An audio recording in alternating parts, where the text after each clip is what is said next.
All right, thank you, Eric. The battle over health care is heating up at town halls across the country. In Pennsylvania, former GOP Senator Arlen Specter has become one of the state's chief salesmen of the president's reform. But are the American people getting tired of hearing about health care? And what will the backlash be for incumbent Dems if they do force the bill through Congress without bipartisan support? Joining us right now, a guy that wants to take Senator Specter's seat, Pat Toomey, a former congressman from Pennsylvania and author of this book, The Road to Prosperity. He tends to challenge Specter, as I just mentioned, for his Senate seat in the upcoming elections.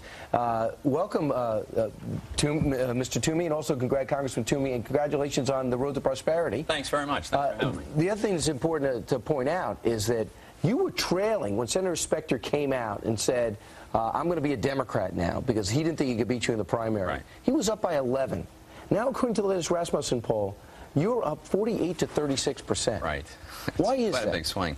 Well, first, it's still early, and I only put so much stock in polls more than a year before an election. But I do think that Senator Specter's demonstrated a real sort of political opportunism, the party switch. It was evidence that for him, the only principle that matters is his own re-election. And I think people in Pennsylvania want someone who actually believes in something other than themselves. And also health care reform. The town hall meeting that he held was pivotal in my mind, at least, and in the mind of voters, probably. Well, and he's decided that he has to be as far liberal as he can to try to save himself in a Democratic primary. It's inconsistent with where he's been in the past in many ways, and the American people are very worried about this health care bill, and he's decided to defend it, so it's a problem for him. And, you know, when it's all said and done, Congressman Sestak might be your opponent. I mean, it's he's quite plummeted possible in the polls, and he's the admiral who's a congressman who said, I don't care what the White House wants. I'm going to run anyway. That's right. Joe Sestak's a principled liberal. He really believes in a liberal agenda, and he's advancing it in the House, and he's going to run on that basis. Arlen Specter, you never know what he believes, and you never know who's going to show up. So the Democratic voters will make that decision, but I'll be prepared to run against either one. Tell us a little bit about the book.